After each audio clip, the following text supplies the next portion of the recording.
그러므로 성령이 이르신 바와 같이 오늘 너희가 그의 음성을 듣거든 광야에서 시험하던 날에 거약하던 것 같이 너희 마음을 완고하게 하지 말라. 거기서 너희 열조가 나를 시험하여 증언하고 40년 동안 나의 행사를 보았느니라. 그러므로 내가 이 세대에게 노하여 이르기를 그들이 항상 마음이 미혹되어 내 길을 알지 못하는도다 하였고, 내가 노하여 맹세한 바와 같이 그들은 내 안식에 들어오지 못하리라 하였다 하였느니라. 형제들아, 너희는 삼가 혹 너희 중에 누가 믿지 아니하는 악한 마음을 품고 살아계신 하나님에게서 떨어질까 조심할 것이요, 오직 오늘이라 일컫는 동안에 매일 피차 권면하여 너희 중에 누구든지 죄의 유혹으로 완고하게 되지 않도록 하라. 우리가 시작할 때 확신한 것을 끝까지 견고히 잡고 있으면 그리스도와 함께 참여한 자가 되리라. 할렐루야. 네, 제 뒤에 있는 십자가를 향해서 고개를 다 드시고 보셔요. 한 주간 잘들 지내셨어요? 제가 궁금한 거는 여러분이 한 주간 동안 잘 지낸 게 아니라 한 주간 동안 하나님이 떠올리게 하는 일들이 있었을까 하는 거였어요. 저는 지난 한 주간 동안 하나님을 생각나게 하는 사건이 있었어요. 저희 집에 제습기가 있는데 이 제습기가 고장이 났어요.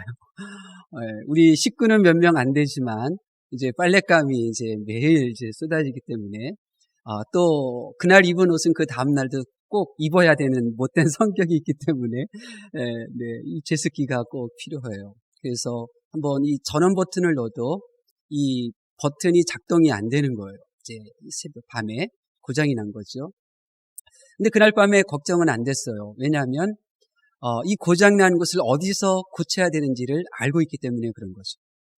이 구입한 지 1년여 만에 고장 나서 이제 고친 적이 있었기 때문에 이번에도 이제 1년 정도 지나니까 고장 나서 이제 이런 일이 벌어졌지만 어디서 고쳐야 된다는 것을 알기 때문에 걱정하지 않았어요.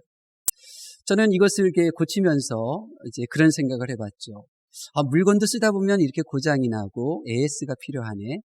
사람들은 어떨까? 나는 어떨까? 한번 생각해 봤어요. 우리가 이 인생 살다 보면 우리가 서비스 받을 일이 없을까요? 우리의 마음이 고장나지 않을까요?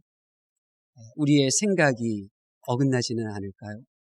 우리의 감정은 어떻습니까? 여러분의 감정은 항상 정상적으로 작동하십니까? 여러분이 살다 보면 나는 왜 이 모양이야? 왜 나는 이렇게 되는 일이 없지? 왜 나의 인생은 이렇게 볼품이 없어? 이러면 안 되는데 왜 자꾸만 이렇게 엉뚱한 곳에 내 마음이 가지? 여러분의 마음이 지칠 때가 있을 거예요. 여러분의 마음이 그냥 섭섭하고 억울한 감정이 들 때가 있을 거예요. 바로 그때가 나의 치료의 순간이에요. 내가 AS 받아야 될 그 순간이죠. 사인이 온 겁니다. 사람이 이렇게 어딘가가 고장이 났다면 어디 가서 고쳐야 될까요? 나의 감정이 나의 배우자를 사랑해야 되는데 엉뚱한 사람을 향하여 이 사랑의 감정이 흐른다는 걸 느꼈을 때 그냥 내버려둬서는 안 되잖아요. 그 고장난 그 상태에 내가 어디로 가야 되겠어요? 나의 생각도 마찬가지고 그런 거죠. 고장난 물건은 그 물건을 잘 아는 사람이 가야 그렇게 그 사람이 고쳐줍니다. 사람은요 마찬가지죠. 나를 창조하신 분, 나를 나보다 더 잘 알고 계십니다. 그분 앞으로 나아가야 내가 온전하게 되는 거예요. 나의 망가진 부분이 어디가 망가졌는지 탁 드러나는 거예요. 그리고 그 망가진 부분을 그렇게 고침을 받아야 되는 거예요. 이 자리에 계신 분들은 지금까지 정말 남에게 말하지 못하는 여러 세상의 세파에 시달리며 여기까지 오셨잖아요. 한 고비 한 고비를 넘기면서 여기까지 왔어요. 그래서 우리는 생각하죠. 아직 나는 괜찮구나. 이만하면 쓸만하구나. 스스로를 대견스럽게 생각하실 거예요. 그러나 하나님이 보실 때 그렇지 않습니다. 하나님이 우리를 만드셨을 때 우리를 어떻게 만드셨느냐면 하나님 앞을 떠나 6일 이상 지나면 반드시 망가지게끔 만드셨어요. 나를 만드신 분은 이미 내가 6일 동안 이 세상에서 살아가는 동안 얼마나 지쳤는지, 얼마나 곤고한지 이미 알고 계셔요. 그래서 7일째 되는 주일날 하나님 앞으로 나오기를 기다리고 계시는 거죠. 내가 빨리 고쳐줄 수 있습니다. 여러분, 하나님께서는 이 세상을 6일 만에 창조하시고 7일째 안식을 취하셨어요. 왜요? 우리 인생이 AS조차 받지 말고 계속해서 행복한 삶을 살라고 하나님께서는 우리에게 주일을 허락해 주신 것입니다. 그러니까 이 주일 성수는 우리가 나를 만드신 하나님 앞으로 나오는 거예요. 그래서 주일 앞에 하나님 앞으로 나오면 그 말씀이 나를 읽으시는 거예요. 그 말씀이 나를 수리하는 것이죠. 그렇게 되면 내가 어디가 망가졌는지조차도 모르는데 이미 하나님은 주일 나를 고쳐주시고 나를 수리해 주셔서 다시 나의 삶의 자리로 활력과 소망이 넘치는 마음으로 그렇게 나아갈 수 있도록 이끌어 주시는 것입니다. 저는 알고 있어요. 주일날 우리가 하나님 앞에 나와 이 성경 말씀을 펼치면 하나님이 나의 눈에 보이시고 그 하나님께서 나를 만져주시는 거죠. 만져주셔요. 그러나 이 성경을 닫으면 내 인생에 하나님이 계시지 않아요. 그러면 나는 안식을 누리지 못하고 더 지치고 곤고한 그의 인생길을 계속해서 걸어가게 되는 것입니다. 여러분, 하나님께서는 우리 인생에 많은 것이 있다 할지라도, 하나님께서는 우리 인생에 많은 풍족한 것이 있다 할지라도 단 하나, 아니 그분 하나님 한 분이 부족하면 그러면 망가지게끔 그렇게 만들어 놓으셨어요. 그렇기 때문에 주일 성수는 하나님을 위하여 지키라고 말씀하신 것이 아니라 주일 성수는 나를 위하여 지키라고 말씀하신 거죠. 주일을 지킴으로 지친 내 마음과 영이 안식을 누릴 수 있어요. 여러분, 성도는 하나님의 형상으로 지음받은 사람이기 때문에 아무리 맛난 음식을 먹어도 안식을 누릴 수 없습니다. 성도는 아무리 좋은 경치를 보더라도 그 마음의 힐링을 경험할 수가 없습니다. 성도는 하나님의 형상으로 지음받았기 때문에 아무리 나물을 먹는다 할지라도 하나님과 함께 있으면 그것이 가장 맛난 음식이 되는 줄로 믿습니다. 이 사실을 마귀가 우리보다도 더 잘 알고 있어요. 하나님 앞에 나아가면 그 사람이 온전하게 되고 치유받고 참 쉼을 누린다는 사실을 우리보다도 마귀가 너무나 잘 알고 있어요. 그래서 마귀는 사람들이 하나님 앞에 나오지 못하도록 온갖 수단 방법을 가리지 않습니다. 뱀이 왜 하와에게 선악과를 먹였을까요? 뱀이 하와가 선악과 먹고 나서 뱀이 누렸던 유익이 도대체 무엇이었을까요? 뱀의 목적은 하나였어요. 사람이 하나님 앞에 나아가지 못하게 하는 것. 그래서 선악과를 먹게 하는 것. 선악과를 먹은 후에 아담과 하와가 어떻게 하였나요? 나뭇잎으로 몸을 가렸고 나무 뒤에 숨었어요. 하나님이 불러도 그 앞으로 나아가지를 못했어요. 하나님 앞에 나아가지 못해요. 이게 바로 사단의 원하는 일들이죠. 왜요? 하나님 앞에 나오면 누구든지 재용서함 받을 수 있어요. 하나님 앞에 나오면 누구든지 그가 행할 길이 보이기 시작하니까. 하나님 앞에 나오면 죽을 자가 살게 되니까. 그래서 마귀는 사람이 하나님 앞에 나오는 것을 막는 거죠. 오늘 본문은 사람이 하나님 앞에 나아가는 것을 가로막고 있는 이 마귀의 공격, 그 무기가 무엇인가를 말씀을 통하여 드러내고 계신 거예요. 그래서 여러분이 오늘 이 말씀이 정말 마음속에 들려지고 이 말씀이 귀에 들려지면 그러면 여러분이 무슨 죄를 저질렀든 여러분이 무슨 실수를 하였든 실패를 하였든 여러분이 어떤 상황이든 상관없이 하나님 앞으로 나아갈 수 있게 되는 것입니다. 부디 어떤 상황 속에서도 하나님 앞으로 나오는 저와 여러분이 되실 수 있기를 바랍니다. 오늘 본문에 나오는 이 히브리서 성도들은 지금 어떤 삶을 살고 있었느냐면 하나님 앞으로 나아가는 발걸음이 지금 멈칫 또 때로는 멈춰있는 성도들이 있었어요. 예배로부터 점점 멀어져 가고 있는 성도들이 있었어요. 왜 하나님과 교회를 멀리하고 있느냐? 언뜻 보면 그들의 삶의 자리가 가난하기 때문이구나, 고난이 임했기 때문이로구나, 질병 때문인 거구나, 이렇게 생각이 들어요. 예수님을 믿는 것 때문에 유대교인들로부터 핍박을 받았잖아요. 직장에서도 쫓겨나고 당연히 가난하게 되고 그들의 꿈을 이루지도 못하죠. 로마의 공직으로 나가지도 못하니까 말이죠. 표면적인 이유는 그들이 가난 때문에, 또 때로는 질병 때문에, 또 예수님 믿는 것을 핍박하는 그 핍박으로 인해서 그렇게 교회를 멀리하는 것처럼 보여요. 우리도 그렇게 생각하지 않습니까? 왜 교회 안 나왔어? 몸이 좀 아팠어요. 교회 왜 요즘 볼 수 없어요? 내가 그 사람 때문에 보기 싫어요. 그런 얘기들 하잖아요. 내가 교회 나가는 건 내 배우자가 싫어해요. 핍박에 대한 이 부분들 이렇게 이야기해요. 우리는 교회의 발걸음이 멈칫 주저하는 이유를 그런 핍박이나 혹은 질병이나 가난, 내세울 것 없는 나의 초라한 모습이나 혹은 그렇게 다른 사람 때문임을 이유로 대잖아요. 그런데 오늘 본문에서 성경은 그게 아니라는 거예요. 그게 아니라. 환경 때문이 아니라.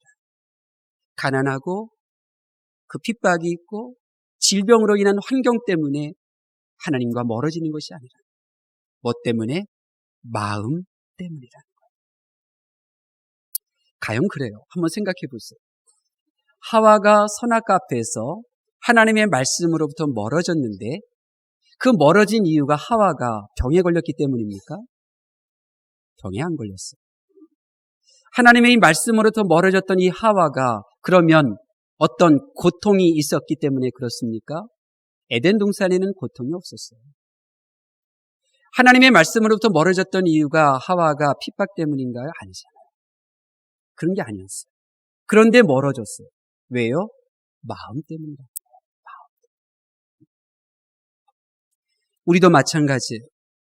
하나님에게서 멀어진 것은 나의 환경이 아니라 그 환경으로 영향을 받고 있는 나의 연약한 마음, 나의 마음 때문인 것입니다.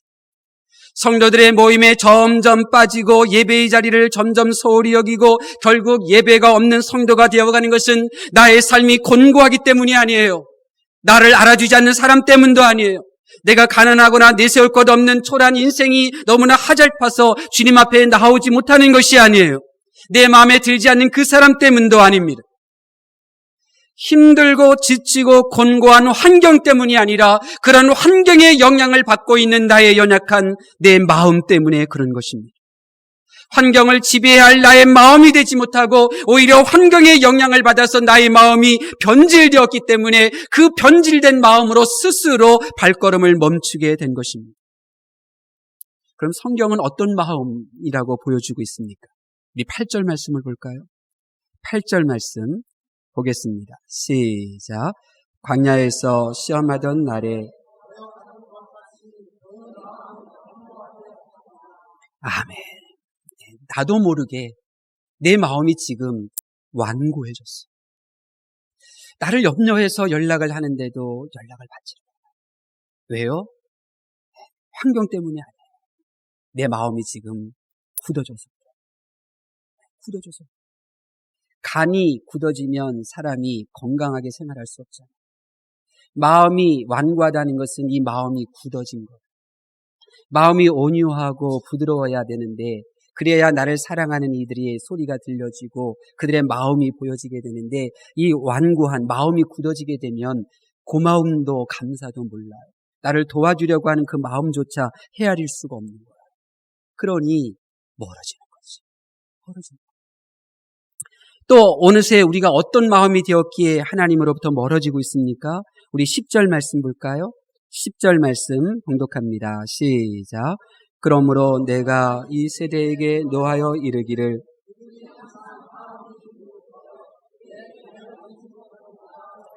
아멘. 미혹되는 마음. 내 마음이 지금 미혹됐어. 제가 이 딸아이한테 때로는 이제 그 아이가 감당하기 힘든 것을 시킬 때가 있어요. 왜 감당하기 힘든 일을 시키느냐? 그 아이가 힘들어하는 모습을 즐기기 위해서일까요? 아니면 그것을 이겨내서 내가 칭찬해주고 상 주기 위해서일까요? 여러분 알잖아요. 우리 삶 속에 때로 힘들고 어려운 일들이 있어요. 하나님은 그 일들을 좀 견뎌내고 지켜내면 상을 주고 싶으셔서 그 일을 주셨는데 이 미혹된 마음은 그것을 몰라요. 미혹된 마음은 그것을 이해하지를 못하는 거예요. 그래서 분별이 없는 거죠. 미혹된 마음이란 바로 그런 거예요. 이런 일이 벌어졌는데 이런 일을 통하여 하나님께서 나를 높여주시고 나를 연단시키려고 하는 하나님의 섭리로구나. 이런 것을 분별해내지를 못해요. 그래서 미혹된 마음은 왜 그 사람이 나한테 이렇게 못되게 굴어? 이렇게 반응을 보이는 거예요. 미혹된 마음. 하나님의 나를 위한 그 좋은 계획을 눈치채지를 못하는 거예요. 미혹된 마음이 그런 것입니다. 이런 것을 우리보다도 사단은, 마귀는 더 잘 알고 있어요. 그래서 마귀가 우리가 하나님 앞으로 나아가는 것을 어떻게 방해하느냐? 우리로 하여금 착각하게 만드는 거예요. 우리는 그 사람 때문에 나 예배드리기 싫어 이렇게 말하고 있는데 사실은 이미 내 마음이 지금 굳어져 있는 거예요. 우리는 그것을 몰라요. 우리가 고난과 가난과 질병으로 내가 힘 빠져서 내가 교회를 갈 수 없다고 이렇게 말해요. 근데 사실은 지금 내 마음이 미혹된 마음인 거예요. 그래서 우리는 사는 것이 힘들고 날 알아주는 이 없고 나를 위로하고 격려하기보다는 나에게 더 가중한 무거운 짐을 지어주는 것 같은 그 교회 가는 것이 싫다고 말하는 거죠. 사실은 그 마음이 변질됐기 때문에 그걸 모르는 거죠. 그래서 오늘 성령님께서는 말씀하시는 거예요. 환경이 아니다. 네 완고한 마음 때문이다. 그 사람 때문이 아니다. 너의 힘든 상황 때문이 아니다. 너의 미혹된 마음 때문이다. 성령님께서 우리에게 말씀하시는 거예요. 생각해 보세요. 우리가 그 사람이 미워서 하나님 앞에 나가지 않는다면 다윗 앞에서 우리가 뭐라고 말할 수 있겠어요? 다윗이 하나님 앞에 나아가는데 걸림돌이 되는 사람이 있었잖아요. 그 사람은 사울을 죽이려고 했던 사람이었어요. 그런데 다윗이 그 사람 때문에 하나님 앞에 나가지 못했던가요? 욥을 생각해 보세요.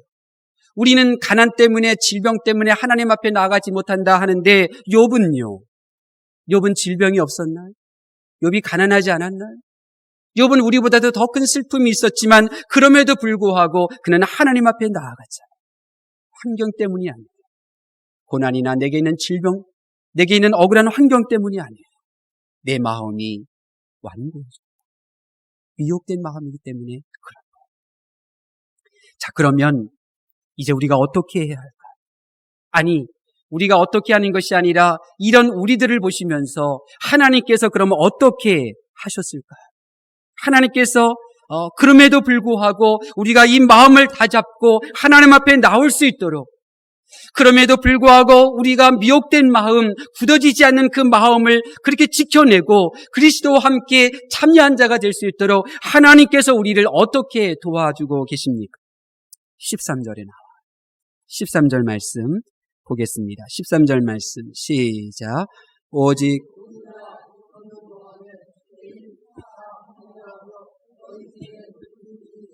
유혹으로 완고하게 되지 않도록 하라. 아멘. 오직 오늘이라 일컫는 동안에 매일 피차 권면하라. 여러분, 성도에게는 내일은 없어요. 오늘만 있는 거예요. 오늘 지나고 그 다음 하룻밤 자고 나면 그날이 내일인가요?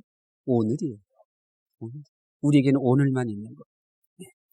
신앙에서 멀어지지 않기 위하여, 하나님에게서 떨어져 나가지 않기 위하여 하나님께서는 우리에게 오늘 피차 권면하라 말씀하셨어요. 오늘 신앙의 위기 속에서 하나님에게 떨어지는 성도를 붙잡아 주시는 하나님의 손길이 뭐냐면, 지금 하나님에게서 떨어지는 성도를 붙잡아 주시는 하나님의 방법이 뭐냐면, 오늘이 가기 전에 오늘 그의 배우자에게, 그의 사랑하는 자녀들에게 권면하는 성도들이 하나님의 방법이라. 지금 우리에게 정말 필요한 것은 우리 하나님에게서 떨어지지 맙시다. 권면의 소리. 우리가 직면한 문제는 하나님에게서 다 떨어져 있기 때문에 생긴 거예요. 나의 불안함, 나의 두려움, 나의 염려 다 풍성하신 하나님 안에 있으면 괜찮은데 그 하나님에게서 떨어져 있기 때문에 지금 내가 그렇게 초조해하고 불안해하고 두려워하는 것 아니겠습니까? 오늘 이 시대에는 절대적으로 권면이 필요한 시대입니다. 권면이 필요해요. 근데 문제는, 더 큰 문제는 권면이 필요한 이 시대를 살아가는 사람들은 그 권면을 불편해 여긴다는 거죠. 불편해 여긴다. 그러나 오늘 권면을 받고 권면대로 살면 하나님에게서도 떨어지지 않고 사랑하는 이에게서도 떨어지지 않는 복된 삶을 누리게 될 줄로 믿습니다. 저는 하나님에게서 떨어지지 마 이런 권면을 듣고 따랐다가 아주 정말 잘된 사람을 한 명 알고 있어요.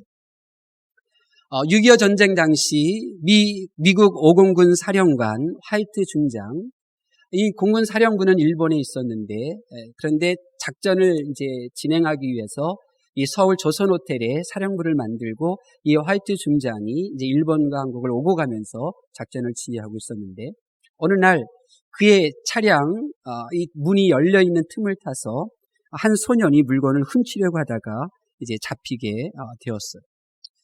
그 소년은 이제 두려워 떨면서 이야기하죠.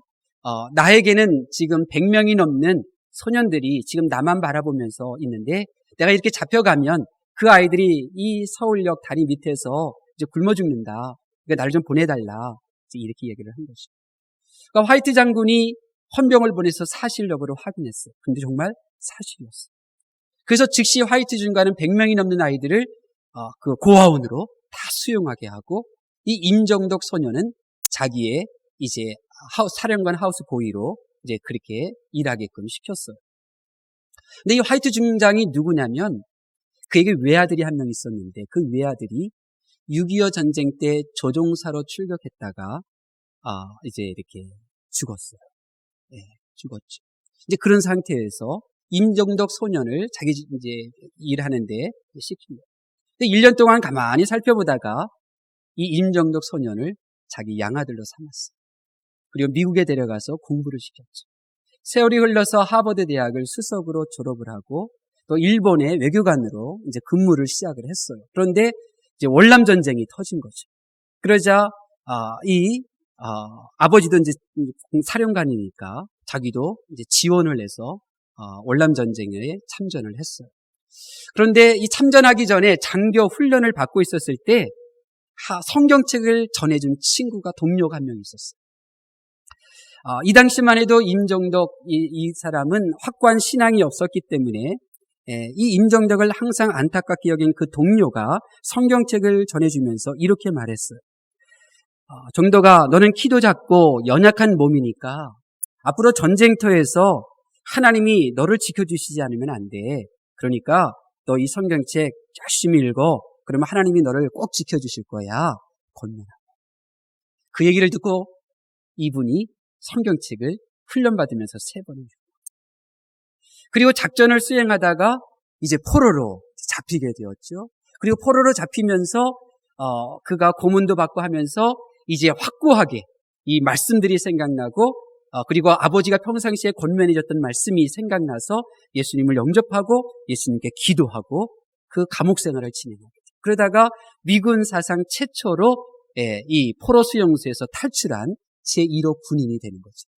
그리고 3개월 후에 또 잡혔다가 그러다가 또 이런저런 하나님의 도우심으로 또 탈출하는 놀라운 일들이 벌어지게 되죠. 그때 아버지의 전화를 받아요. 그때 이 임정덕 이 장교가 그렇게 말해요. 아버지 울지 마. 아버지가 그랬잖아. 하나님이 나와 항상 함께 하신다고. 여러분, 이 임정덕 소년은 사람의 말, 권면의 말을 듣고 하나님을 만났어요. 그리고 하나님을 만나서 죽을 위기에서 여러 번 살아날 수가 있었어요. 신앙이 이런 거예요. 신앙은 내 믿음으로 하나님께 가는 것이 있지만 동시에 내 옆에 있는 사람의 도움을 받아 내가 하나님 앞에 가는 것이 바로 신앙인 거예요. 그래서 사람들로부터 길을 막으면 하나님으로부터도 눈과 길을 막는 어리석은 결과가 초래될 수도 있는 것입니다. 여러분, 우리가 왜 함께 교회 생활합니까? 왜 우리가 혼자서 신앙생활하지 않고 왜 함께 신앙생활을 하는 것입니까? 예수님께서 혼자 신앙생활하셨나요? 12명, 70명, 120명, 500명, 3,000명 무리를 지으셔서 함께 신앙생활하게 하셨어요. 왜요? 우리는 서로 권면이 필요하기 때문에 그런 거예요. 우리가 상대할 이 악한 마귀는 하나님께서 정말 우리가 거하기를 원하는 저 아름다운 천국, 그곳에 하나님 나라에 가는 것을 정말 싫어해요. 그래서 우리의 마음을 계속해서 변질시키려고 하죠. 그런데 교회는 나로 하여금 권면해 줄 수 있는 분들이 있는 거예요. 우리 하나님께로부터 떨어지지 말자. 그 권면의 소리를 듣고 우리의 마음을 다시 한번 새롭게 해서 우리는 옆에 있는 사람의 손을 잡고 끝까지 천국을 향하여 걸어가게 되는 줄로 믿습니다. 여러분에게 묻고 싶어요. 여러분은 여러분의 사랑하는 이들에게 권면하고 계십니까? 아니면 비난하고 계십니까? 아니면 포기하고 계십니까? 여러분에게 권면을 하면 그 말을 들을 때 기쁘십니까? 아니면 나를 뭘로 보고 이래? 내가 알아서 할 거야. 마음이 불편하십니까? 여러분, 권면은 나를 살리고 세우는 것인 줄 믿으실 수 있기를 바랍니다.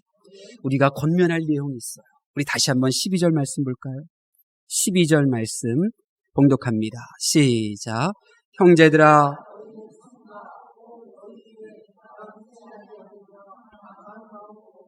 살아계신 하나님에게서 떨어질까 조심할 것이요. 아멘. 우리가 옆에 분에게 권면할 내용은 하나예요. 우리 하나님에게서 떨어지지 맙시다. 우리 하나님께 떨어지지 말아요. 여보, 우리 하나님께 떨어지면 안 돼. 우리 꼭 떨어지지 마. 예수님께서 포도나무 비유를 말씀하셨잖아요. 그 포도나무 비유가 뭐예요? 그 포도나무에 이 가지가 붙어 있어야 열매를 맺는다는 것 아니에요? 이 포도 비유를 말씀하시는 주님의 그 마음이 얼마나 그래요? 너희는 내게서 떨어지지 마. 내게서 떨어지면 너희는 열매를 맺을 수 없어. 이것이 주님의 마음 아닙니까? 그렇습니다. 나의 인생의 가지에 주렁주렁 열매가 맺기를 원한다면 우리는 주님에게서 떨어져서는 안 되는 것입니다. 나의 인생의 가지에 아름다운 열매가 달리기를 원한다면 우리는 하나님에게서 떨어지지 말아야 하는 것입니다. 우리는 하나님, 예수님, 성령님에게서 떨어지면 결코 아름다운 열매를 맺을 수가 없는 것입니다. 사울은 왕이었잖아요. 사울은 권세를 가졌잖아요. 사울왕은 부족한 것이 없었잖아요. 그런데 하나님에게서 떨어져 나가니 왕인 그가 그의 말이면 죽을 준비도 되어 있는 신하들 앞에서 왜 그는 두려워하고 왜 그는 불안해하고 왜 그는 정신없이 행동하는 것입니까? 성도는 서로를 향하여 권면하고 권면의 말에 따라주는 자세를 가져야 합니다. 말해보세요. 여러분의 식구들에게, 여러분의 구역 식구들에게, 여러분의 선교회원들에게 우리 하나님에게서 떨어지지 말자. 식구들한테 아침마다 말해보세요. 우리 하나님에게서 떨어지면 안 돼. 잠잘 때 하나님, 나 하나님에게서 안 떨어졌어요. 잘했죠? 말해보셔요. 교회와 성도의 모임 목적은 오직 하나, 하나님께 가까이 가게 하는 것입니다. 아니, 하나님 안에 머물게 하는 것입니다. 하나님으로부터 떨어지지 않게 하는 것, 그것이 바로 교회의 존재 목적인 것입니다. 우리가 서로를 잘 권면하고 매일 피차 권면받는 그 일에 익숙해지시려면 한번 이렇게 해보셔요. 요즘 얼마나 바빠요? 식구들끼리 밥 한 끼 같이 먹는 날이 그렇게 많지가 않아요.